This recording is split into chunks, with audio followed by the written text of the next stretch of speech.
प्यारे बच्चों, आज हम पढ़ेंगे डीएवी क्लास 7 की हिंदी की चौथी कहानी बातूनी। इसके लेखक है हरिशंकर प्रसाई जी। बातूनी का मतलब होता है जो लोग छोटी सी बातें को बहुत ही ज़्यादा बढ़ा चढ़ाकर बताते हैं या बिना मतलब का किसी के साथ बहुत देर तक बातें करते हैं, उन्हें हम लोग क्या कहते हैं? बातूनी। मतलब बात करने में एक्सपर्ट और बात बनाने में भी एक्सपर्ट। चलिए तो शुरू करते हैं आज की कहानी बातूनी। आदमी सुविधा खोजने में मारा जाता है। उस शाम अगर मैं खुद जाकर लिफाफा पोस्ट ऑफिस में छोड़ देता तो वह कष्ट न होता जो अभी मैं भुगत रहा हूँ। उस शाम मुझे एक लिफाफा जरूरी छोड़ना था। मैं बाहर निकला। पोस्ट ऑफिस बंद होने का समय हो रहा था। सामने से एक सज्जन, बाद में इन्हें मैं कभी सज्जन नहीं कहा, साइकिल पर जाते दिखे।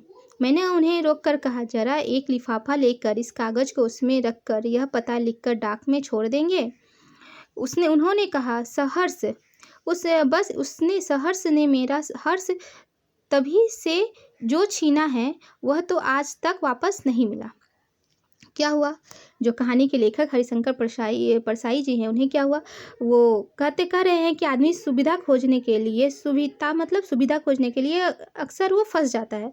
एक दिन क्या हुआ था, वो इसी तरह उनको कोई लेटर छोड़ना था तो घर से बाहर निकले तो देखा कि एक जन साइकिल से जा रहा था, उनके मोहल्ले का ही था। तो सोचे कि इसे मैं दे देता हूँ कि एक लिफाफा ले लीजिएगा और उसमें यह एड्रेस लिखकर आप इसे पोस्ट कर दीजिएगा।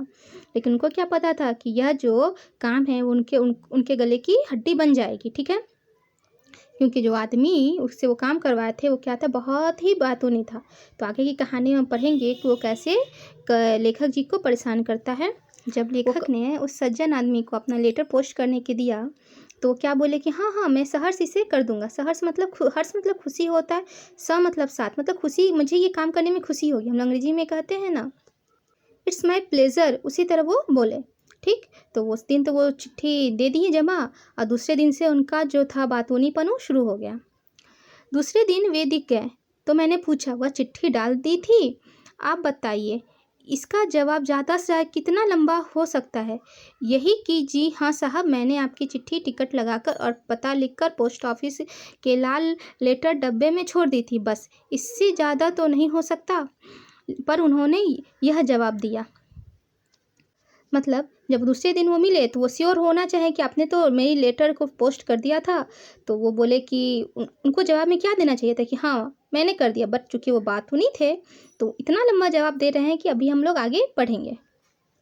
मैं पोस्ट ऑफिस पहुंचा साहब, देखता हूँ कि पोस्ट ऑफिस बंद हो चुका है। अब मैं बड़ा परेशान। मैं कहूँ कि करूँ तो क्या करूँ? आपकी चिट्ठी ज़रूरी है। आपने पहली बार तो कोई काम बताया। इतने दिनों में आप यहाँ रहते हैं पर सेवा का कोई मौका ही नहीं मिला था। मैंने कहा, चाहे आकाश टूट जाए और धरती फट जाए पर आपका लिफाफा तो ज़रूर डालूंगा। तो साहब मैं बाहर निकला। अब मैं कहूँ कि जाऊँ तो कहाँ जाऊँ? इतने में साहब मेरी नज़र पड़ी साहनी मेडिकल स्टोर पर। वहाँ साहनी बैठा था। मैं वहाँ गया। साहनी मेरा कई सालों से दोस्त है। आप नहीं जानते, उसके फादर मेरे फादर के बड़े अच्छे दोस्त हैं। बाद में उसके फादर को एक दिन दिल का दौरा पड़ा। ये सब आजकल दिल की बीमारी का भी बड़ा फैशन चल पड़ा है। तो मैंने कहा, यार साहनी लिफाफा दे। उसने कहा, लिफाफा तो नहीं है, टिकट है। मैंने कहा, ला टिकट ही दे दे। मैंने साहब टिकट तो हाथ में कर ली, अब लिफाफा? मैं बाहर खड़ा खड़ा कहूँ कि लिफाफा कहाँ से लाऊं? अब मुझे घबराहट होने लगी। आखिरी डांट निकलने का वक्त हो रहा था। लिफाफा नहीं आया तो क्या होगा? हे भगवान, तू ही रास्ता बना। मैं तो इस गाड़ी में लिफाफा छोड़कर ही रहूँगा, चाहे स्टेशन ही क्यों ना जाना पड़े। गाड़ी चल दी होगी तो उसे रोककर लिफाफा छोड़ूंगा, पर लिफाफा मिलेगा कहाँ? अचानक सा मुझे राजू दिखा। वही राजू जो किताबों का एजेंट है, उसके हाथ में वस्ता था। मैंने सोचा इसके पास जरूर लिफाफा होगा। मैंने कहा, यार राजू एक लिफाफा दे। उसने कहा, यार लिफाफा तो है पर उस पर फॉर्म का नाम छपा है। मैंने कहा, कोई बात नहीं, मैं उसे काट दूंगा। मैंने लिफाफा ले लिया। जेब में हाथ डालकर मैं कलम नहीं था, मैंने कहा, अजीब बेवकूफ़ हूँ, काम के लिए आया और कलम लाया ही नहीं। भाग्य से राजू के पास पेन था। मैंने कहा, यार पेन दे। उसने साहब फ़ौरन निकाल कर दे दिया। राजू में इतनी बात अच्छी है, उसके पास कोई चीज़ हो तो फ़ौरन दे देता। अब मैं कहूँ कि काहे पर रख के लिखूँ। मैंने झट उसका बक्सा लिया, उस पर लिफाफा रखा और उसकी फॉर्म का नाम काटा और पता लिखा और साहब मैं भागा पोस्ट ऑफिस की तरफ। अब संयोग देखिए कि पहुँचा हूँ कि डाकिया चिट्ठियाँ निकाल कर लेटर बॉक्स बंद कर रहा है। मैंने कहा, भाई साहब यह चिट्ठी भी ज़रूरी है, इसे डाक में शामिल कर लीजिए। वह भला आदमी था, उसने लिफाफा ले लिया। तब साहब मेरा मन हल्का हुआ। यह मैंने बहुत संक्षेप में लिखा है। उन्होंने लगभग आधा घंटा इस विवरण में लिया। मतलब कि जो अपने पड़ोसी को लेखक ने जो लेटर दी थी, उस अगले दिन उनसे श्योर होने के लिए पूछ ही लिया कि आपने क्या लेटर पोस्ट कर दी। उसके बदले उन्होंने इतना लंबा चौड़ा लेक्चर दिया शुरू से अंत तक, और इसको देने में करीब उन्होंने लेखक का अच्छा खासा टाइम ले लिया। लेखक जी यहाँ लिखते हैं कि ये तो मैंने जितनी भी इतनी लंबी चौड़ी घटना लिखी है वो बहुत ही संक्षेप में लिखी है। संक्षेप मतलब थोड़े में लिखी है। उन्होंने लगभग मेरा आधा घंटा ले लिया था। आधा मतलब इतना लंबा आधा घंटा का उन्होंने एक विवरण दिया था।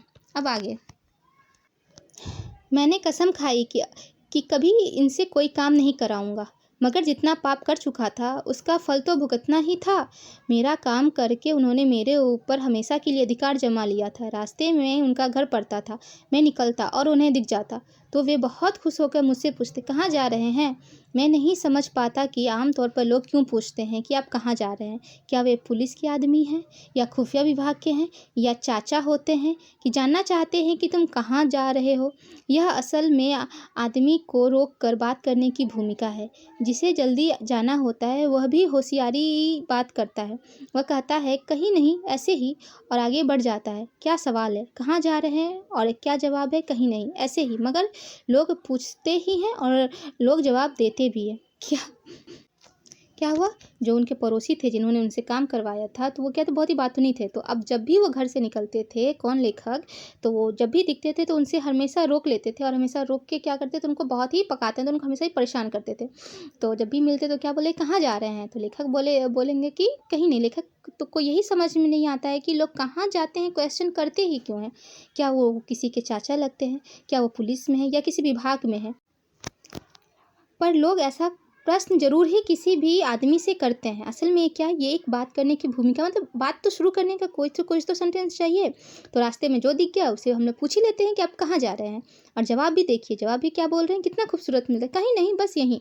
क्यों, क्योंकि वो उन्हें क्यों बताए वो क्यों जा रहा है। भाई अपना काम कोई किसी को बताता है, लेकिन जब जल्दी में होता तो बोल कहीं नहीं, यहीं जा रहे हैं। इस प्रकार का भी लोग प्रश्न भी करते हैं, और देखिए लोग इस प्रकार का जवाब भी देते हैं। अब आगे मैं जब रुक जाता और कहता कि यूं ही जरा सिविल सर्जन से मिलने जा रहा हूँ, बस वे मुझे पकड़ लेते और कहना शुरू करते, अच्छा डॉक्टर गुप्ता से। वे हमारे चाचा के बड़े अच्छे दोस्त थे। नागपुर में पास बंगला था। हमारे घर आते वे मुझे गोद में लेकर खिलाते थे। मिलते तो कहते हैं, क्यों बेटा भूल गए, घर नहीं आते हो। वे इस 15 मिनट तक डॉक्टर गुप्ता से अपने पारिवारिक संबंध बताते। क्या होता, जब वो कहीं मिलते, अगर वो कह देते कि सिविल सर्जन से मिलने जाता हूँ, बस उसमें उनका 15 मिनट गया कि वो तो मेरे चाचा के दोस्त थे, मुझे बचपन में बहुत खिलाते थे, हम लोग घर पास था, अभी भी मिलते हैं तो मुझे बुलाते हैं। इसी प्रकार कुछ भी बेतुका सा, सिर्फ टाइम बर्बाद करना। फिर लेखक आगे क्या कह रहे हैं, कभी मैं कहता प्रोफेसर तिवारी से मिलने जा रहा हूँ, तो क्या कहते, अच्छा तिवारी जी से मिलने। हमारे फादर इन लॉ के बड़े पुराने दोस्त हैं, दोनों साथ पढ़ते थे। अभी भी वे हमारे प्रति प्रेम भाव रखते हैं। कभी मिलते हैं तो कहते हैं कि कभी घर आओ। मतलब अगर वो किसी और का भी नाम लेंगे तो क्या करेंगे, वो किसी से अपना रिश्ता वो निकाल देते थे और कहते थे कि वो हमें अपने घर बुलाते हैं, मतलब बात करने का बस बहाना।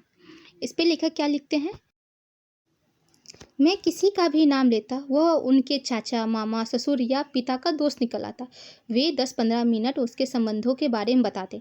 एक दिन कहूँगा डाकू जालम सिंह से मिलने जा रहा हूँ, तब वे शायद झटके में कहेंगे, अच्छा डाकू जालम सिंह, वो तो हमारे फादर के बड़े अच्छे दोस्त थे, दोनों साथ में डाका डाला करते थे।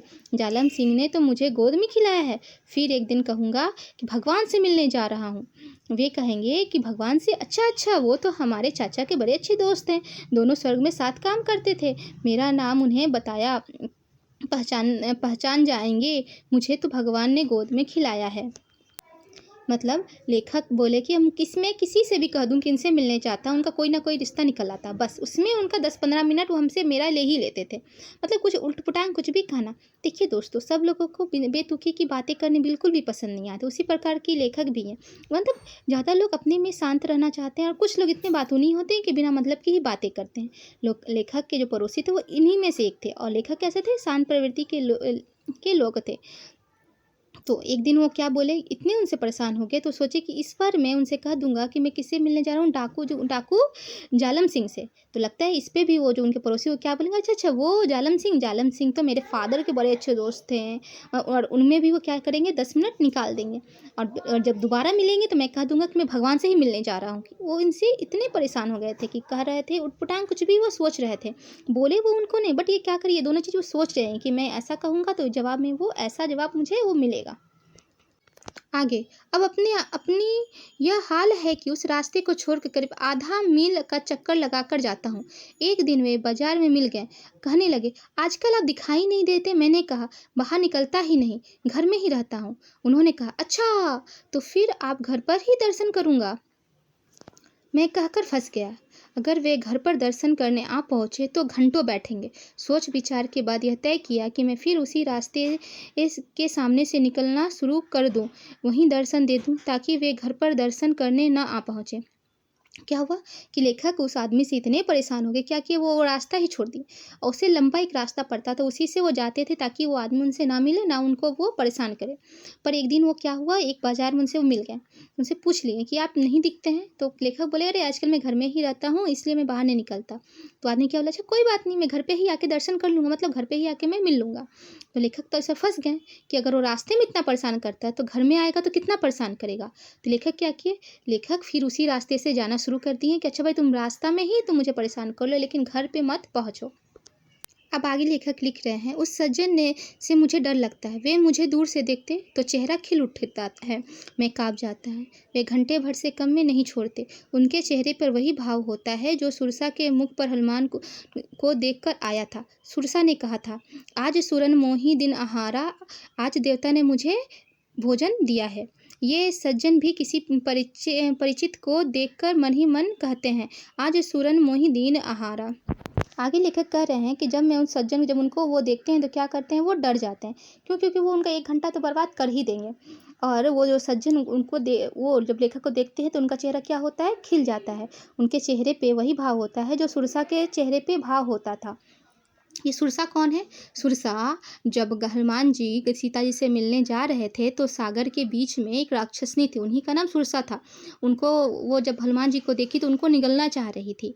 तो उस समय वो हनुमान जी को देखकर यही कहती है कि आज सुरनमोही दीन आहारा, मतलब कि आज मुझे भगवान जी खाना भेजे हैं।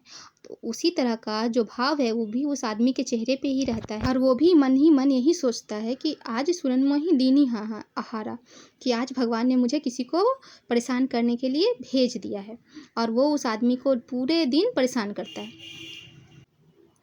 और लेखक कहते हैं, वे पास आकर हाथ पकड़ लेंगे और पाँव से में अपना पाँव दबा देंगे और मुंह मिलाकर घंटों भर बकते जाएंगे। हम तो राह देखते देखते रहते हैं कि कोई कर्नल जिम कॉर्बेट पैदा हो जो इनसे हमारी रक्षा करेगा। मतलब क्या हुआ कि वो जो आदमी जब किसी को रास्ते में पकड़ लेता था तो क्या करता था कि अपना पाँव उसके पाँव में फंसा देता था और मुंह उसके पास मुंह ले जाकर बहुत देर तक उसको परेशान करता था, कुछ ना कुछ अजीबोगरीब बकता रहता था।